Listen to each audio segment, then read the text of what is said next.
நான் கேப்டன் மறைவுக்கு பிறகு பங்கேற்கும் முதல் பொது நிகழ்ச்சி என்பதை இந்த நேரத்தில் உங்களிடம் நான் பதிய வைக்க விரும்புகிறேன். இந்த எல்லா இடத்திலும் நான் கேப்டனுடனேயே பொதுக்கூட்டங்களிலே நான் வந்திருக்கிறேன். முதல் முறையாக இன்றைக்கு கேப்டன் இல்லாமல் ஒரு பொதுக்கூட்டத்திற்கு வந்தது உண்மையில் என்னால ஏற்றுக்கொள்ளவே முடியவில்லை.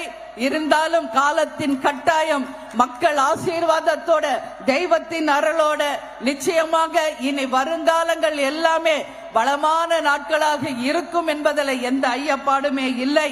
இந்த 3 தலைவர்களையும் நான் ஏன் மேற்கோள் காட்டுகிறேன் என்றால், புரட்சி தலைவர், புரட்சி தலைவி, புரட்சி கலைஞர் 3 பேருமே திரையுலகில் இருந்து அரசியலுக்கு வந்தவர்கள்.